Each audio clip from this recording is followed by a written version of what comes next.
Black on the line. Okay, we're back here at Roosevelt Field getting ready for the second half kickoff. The Eagles will be receiving.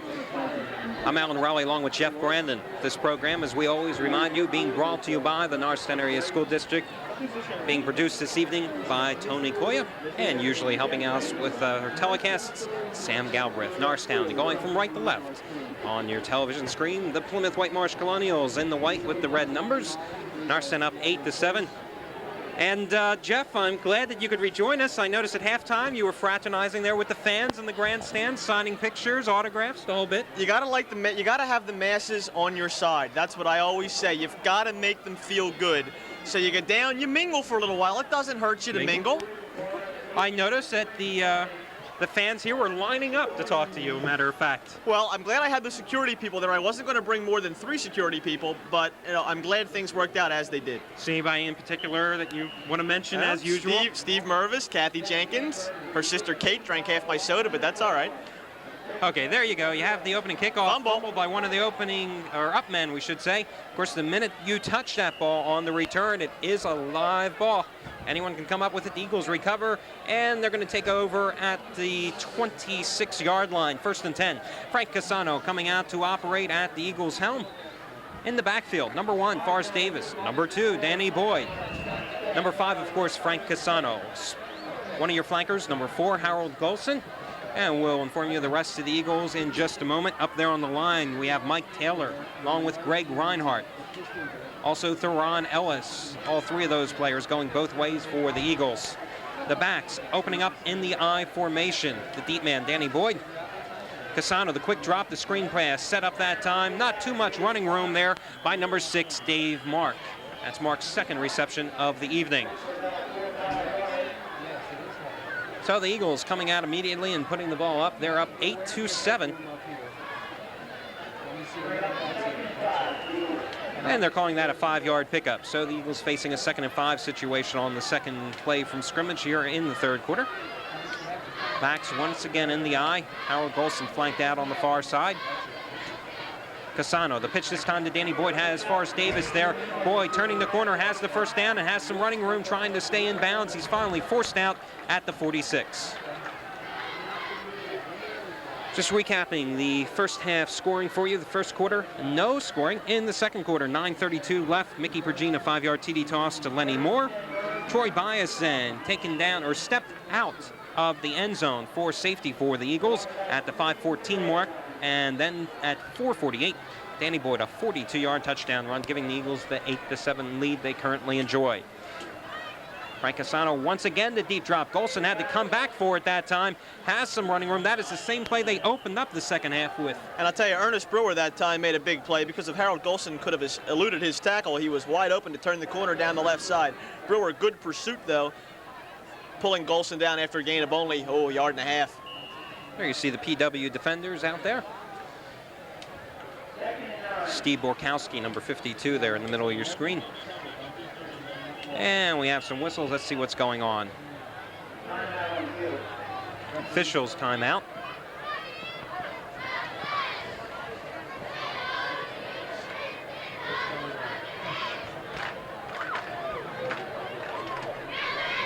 I believe they're adjusting the chains on the far side.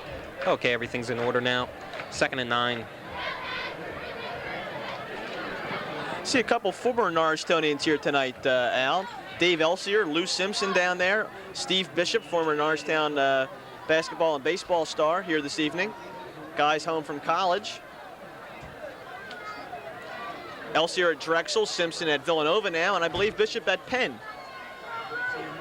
And the pitch to Boyd, cuts back inside, picks up about 5 yards on the carry, gets the ball up to the midfield line.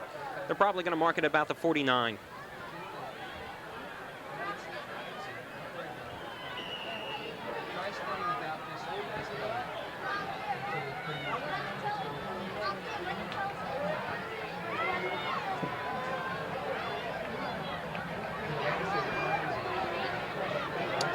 Third and 5 now for Norristown. Cassano rolls out, takes it himself, keeps it. Easy 1st down, plenty of running room. Frank's still going. Oh! Oh! And he manages to keep on his feet until he's taken down at the 27-yard line. 20-yard line.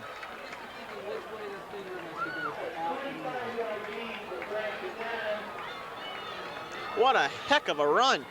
Cassano just couldn't fall down there.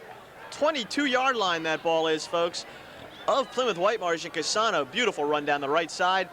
Oh, he took several punishing hits and still stayed on his feet. That was a design bootleg all the way for Cassano.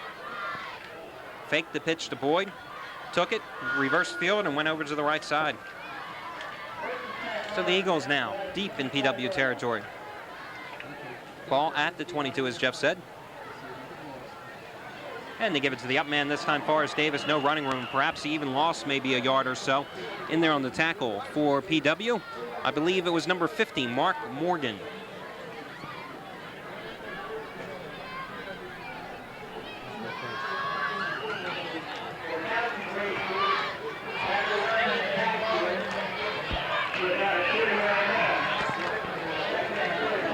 And they're calling it a 4-yard loss that time on Davis's run, so make it 2nd and 14. 9 minutes and counting in the third quarter. Eagles up 8-7. Oh, wide pitch that time to Danny Boyd. And Boyd, not too much running room either. He maybe gets up to the 26-yard line. It'll probably be about 3rd and 10. And that time, Fardone and Gamberg in on the tackle for Plymouth Whitemarsh. Good pursuit that time by the Colonials.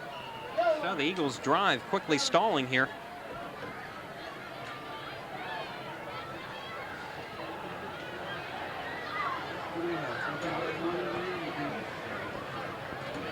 Well, you would think with 3rd and 14th, an obvious passing situation, but we've seen Norristown execute the delayed draw with Danny Boyd taking it out of the backfield quite a few times successfully tonight. Cassano taking it under a tremendous rush. 4 PW Colonials chasing him. Cassano trying to turn the corner, and he is tripped up on the sidelines. Not enough for the first down. He gets maybe up to the 20. Cassano had 6 PW defenders behind him running after him. Well, we said during the halftime show the Colonials were putting on tremendous rush throughout the first half, and they're continuing to do so here in the third quarter. Boy, it helps to have someone who's as fleet as Frank Cassano in your, as your quarterback, but you've got to wonder what's going on with the Eagles' offensive line. And the Eagles call time on a 4th and 6 play. Now, early in the contest, deep in the PW territory, as they are now, the Eagles went for it on a 4th down. Well, I think I'd go for it again. Might as well.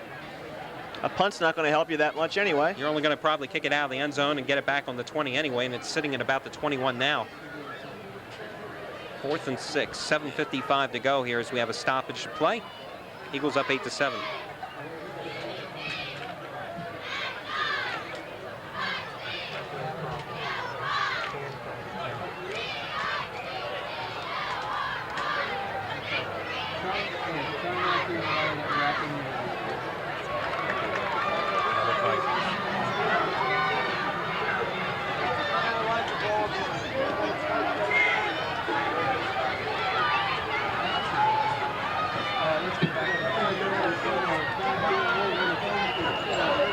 So with 7:55 remaining in this third quarter, 4th down and 6. Harold Golson, the flanker on the far side. We have Boyd and Davis in the open set. Ward. Golson now in motion, coming over to join Ward. And Frank has Golson open. He lobs it in his direction. A diving catch. No, he doesn't come up with it. Well, you could see that one. It was telegraphed. Golson started off on the far side, cut right off the left tackle. Had some room there, but he just couldn't come up with it. So the Eagles turn the ball over on that 4th down play. And Mickey Bergine will come on out for PW.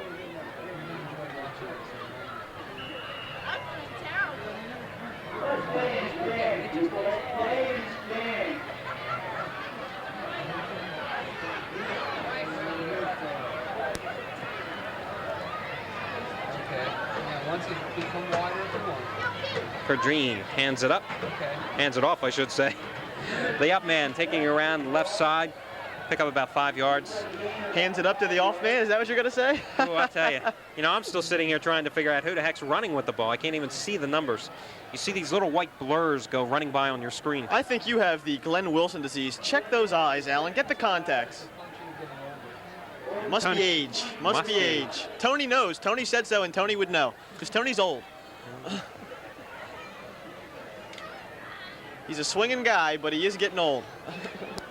And on that note, 2nd and 5, 7 minutes to go in the third quarter. Pergine, the deep drop, lofts it over the Eagles defense.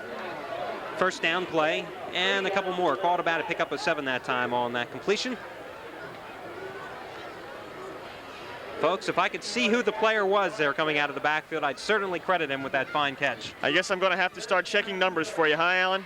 Can't depend on you for this anymore. If you've ever been at Roosevelt Field and you're standing up here at this beautiful press box, you can tell that you can't see a darn thing until they get to about the 50-yard line.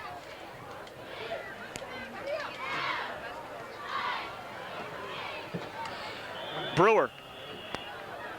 Ernest Brewer running with the ball, about 4. In there on the stop, Theron Ellis.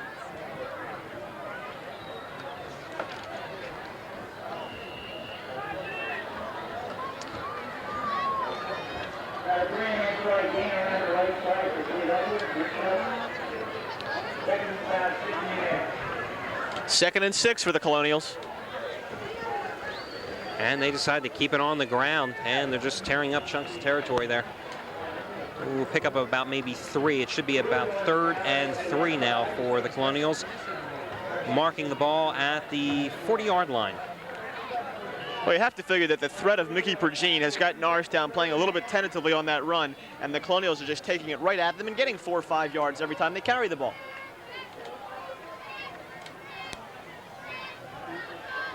Well, the scoreboard says 3rd and 1. I'll accept that. Fumble.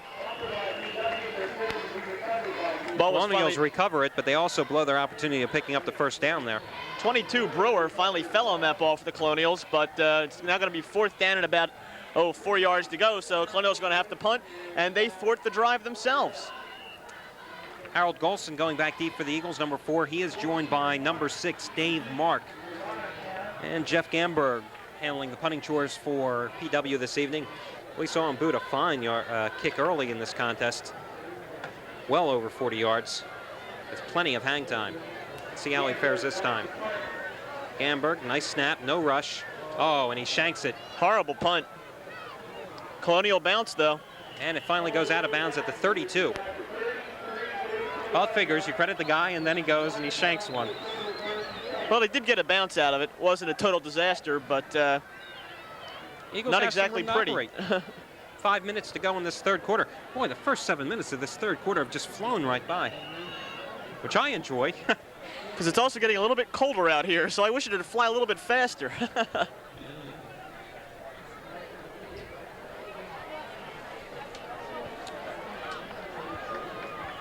Davis followed by Boyd in the I formation, lining up behind Frank Cassano, the senior signal caller for the Eagles. Quick drop, lofts it out there. Little mistake there on that pattern. Howard Golson was going about 10 yards deeper than he should have. Yeah, someone got their signals crossed that time because that ball was thrown nowhere. Cassano looking for the quick flare, and Golson was downfield.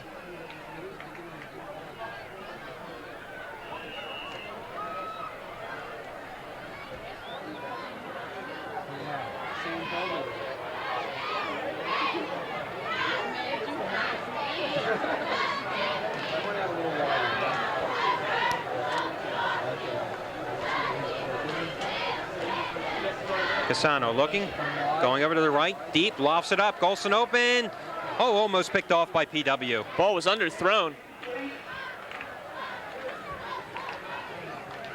Now that ball was thrown incomplete, but something I noticed on that play on the offensive line of Norristown, Theron Ellis and number 64 for the Eagles, Rob Major, just picked up number 74 from Plymouth White Marsh, Chris Dinolfi, 6'1", 193, picked him up and threw him on his back to block him. Don't mess with Theron. Oh. 3rd and 10 now. Ball still on the 32. Eagles yet to make any progress here.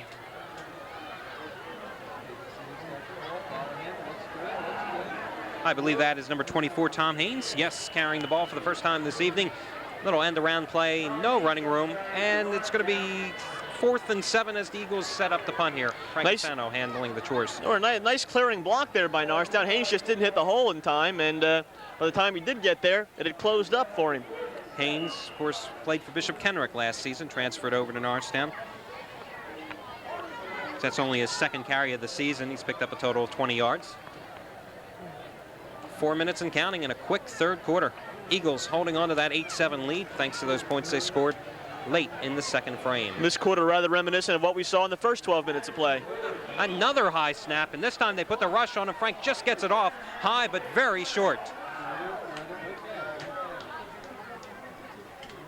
Well, Jeff, you know, we said earlier, Cassano's gone back for 2 punts. This was his 3rd one, and at that time I said both times they were horrible long snaps. And if PW was smart, they'd rush it. That time they did, and they almost blocked it. It was only a 20-yard punt out, and it was incredibly high. Good hang time, but it only goes 20 yards. Frank Doesn't was lucky matter. to get it off. Yeah, he was, actually, you're right. 4 minutes and 1 second on the clock here at Roosevelt Field. Eagles, of course, coached by Roger Grove.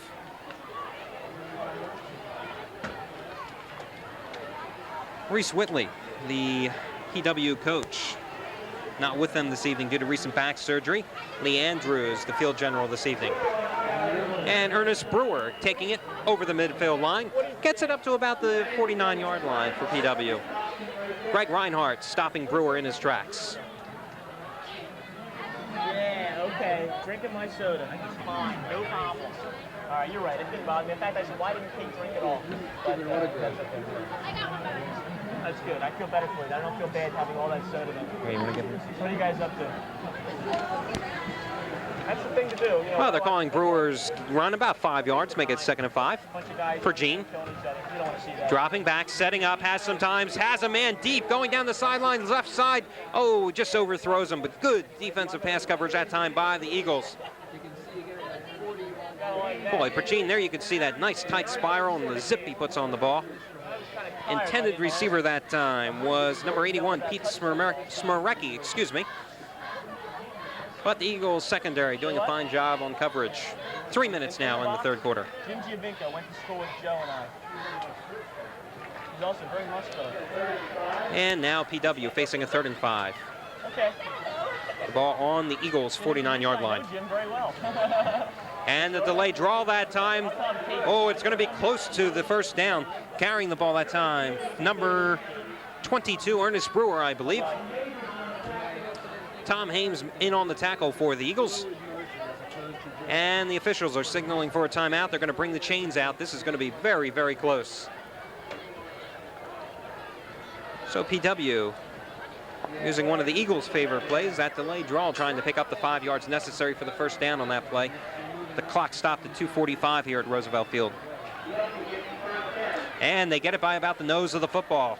So PW keeping this drive alive. They are now into the Eagles' territory. The ball marked on the 44-yard line.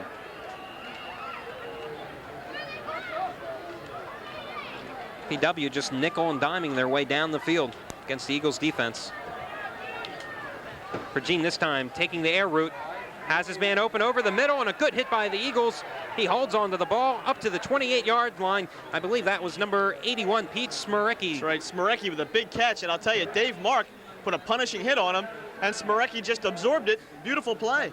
Pergine threaded the needle that time, saw Smerecki open between 2 Eagle defenders, and he got the pass there in time. And Danny Evangelist also in on that play for Norristown. Nothing much you can do in that situation. Ball on the 27. So it was a 20-yard completion. 2 minutes now in this 3rd quarter. 8-7. This is PW's most impressive drive since their opening series of the 2nd quarter when they marched down and got their touchdown. Pergine rolling out to the right side. It's tipped, but his receiver comes up with it and is knocked out at the 21. Making the tackle there, Danny Evangelist, number 11 for the Eagles. Hauling in that Pergine pass that time was number 22, Ernest Brewer.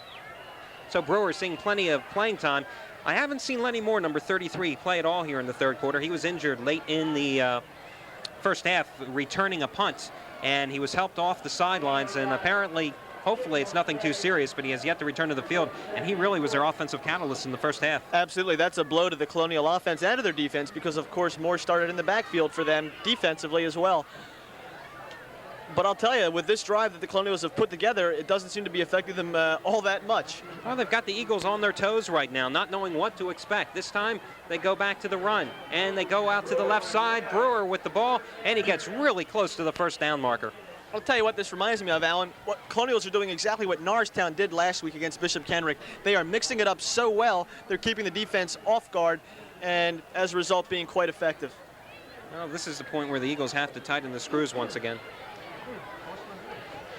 That was a 6-yard pickup. Theron Ellis in on the stop of Brewer. 1st and 10. The ball now being spotted at the 14-yard line of Norristown. And the clock starting to tick once more. Of course, it stops every time they move the chains, they being the officials, of course. And they say the ball is marked at the 17.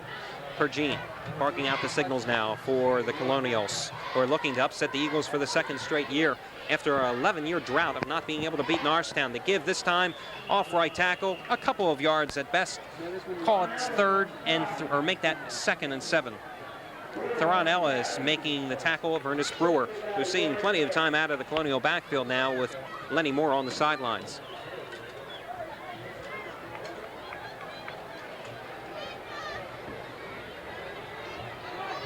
Minute 14 in the 3rd quarter. 8-7 Eagles lead.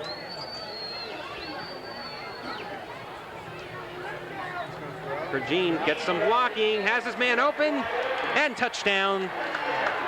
Pergine rifles it into the end zone. Smerecki, number 81. That is the 2nd time this season that those two have hooked up, and that is Pergine's 3rd touchdown pass of the year.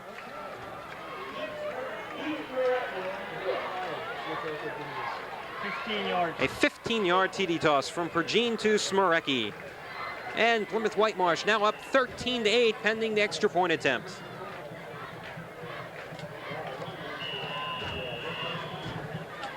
And we have a timeout here taken by the Colonials. So as I said, it wasn't an impressive drive, but they got the job done, nickel and diming their way down the field, mixing up the runs with the short passes, and Pergine delivering in pay dirt once again. Okay, what do you do here if you're the Colonials? You go for the 2-point play so the touchdown doesn't beat you, or what do you do? I say you go for 2. You might as well. Go for 2, and you're up 15-8, so you need 7. You need a touchdown and an extra point to tie you, touchdown and a 2-point conversion to beat you. No one settles for a tie nowadays anyway. You only go around once.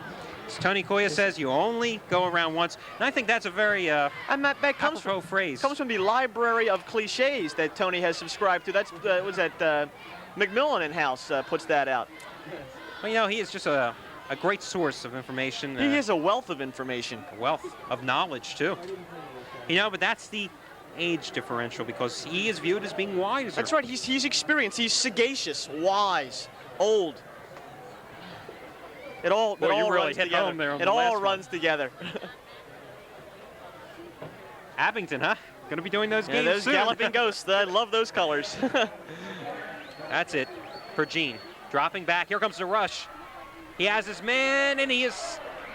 Oh, it is close. He is stopped short, maybe 6 inches short of the goal line. Tell you the what. pass was complete. Brian Word, Theron Ellis, and I think it was Mike Taylor also? Yes. Yes, you're right. And Dave Mark over there. Pardon me, Theron Ellis was on the rush. It was Dave Mark, Brian Word, and Mike Taylor. Those 3 guys put on the hits, and somehow they kept him out of the end zone. Dave Mark is hurt down on the field. An outstanding play that time. So it's 13-8. Norristown needs to put a 6-pointer up on the board. The 1 minute remaining here in the 3rd quarter. And the pace is slowed down somewhat. Did these games seem longer than they were last year or the last 5 years? When you're in a rush, they always seem longer. But I'm not going anywhere, and it still seems long.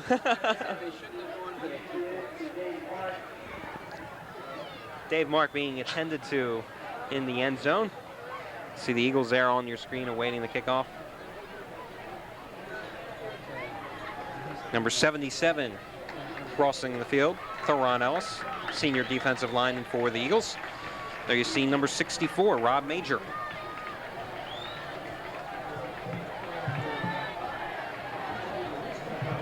Okay, Mark apparently fine. Boyd, Davis, and Bryant deep for the Eagles. Davis the man in the middle, Brian on the far side, Boyd on the near side of your screen. You will see them in a moment. Decent kick taken by one of the up men at the 22-yard line. Brian Ward again. And Ward returns it up to the 34. Oh, they're calling it the 36, so make it a 14-yard return for Brian Ward. Second time he's touched the ball this evening as an up man. Ward's getting more action than the deep backs. It's always amazed me that high school teams very rarely have a kicker that can boot one into the end zone. Boot one to the end zone. Heck, they can't even reach the deep backs half the time. It's just something that's always amazed me. I don't understand why. You have usually you always have that one or two great athletes on your squad. No one can fumble. Kick. Oh, PW has recovered. What a costly turnover here by the Eagles after they surrender the go-ahead touchdown on the very first play. They fumble the ball. It's going to be PW possession on the 36-yard line of Norristown. This is crucial. You know, last week against Bishop Kenrick, it was a 49-0 rout. The Eagles fumbled 5 times, and they recovered 4 of them. Tonight, this is their first miscue, but it could be a costly one. It's up to the Eagles defenders to really shut down Plymouth White Marsh's offense now. Well, it doesn't take a football genius to tell you that turnovers and penalties can kill you every time. 25 seconds to go now here in the third quarter. 13-8, PW on top. Pergine immediately dropping back, stumbles, regains his ground, throws it down, a post pattern right through the middle, and he has it. What a catch by PW's. I believe that was Smorecki again? That was Pete Smorecki. What a grab. He went up 3 feet in the air to catch that ball. That was a 26-yard completion that time. Pergine stumbled, dropping back, had some rushing, had a Norristown rush in his face and still rifled it. That was incredible, folks. Smorecki went way up high, knew he was going to get hit coming down. Darian Smith put the hit on low to Smorecki, held onto the ball. Super play. Plymouth White Marsh with the chance to take a big advantage in this game. Time running out in the first quarter. Brewer off the left side, pulled down by Ellis. Loss on the play, and that's the end of the third quarter, folks. So PW ahead 13-8 and driving for another score. I'll tell you, Smorecki had 5 receptions for 58 yards against North Penn. Here tonight, he has a 15-yard TD reception, and I think that's his 4th reception on the evening. I'll tell you, we may be hearing quite a bit the rest of the season from the PW area on that combination, Pergine to Smorecki. 13-8 at the end of 3.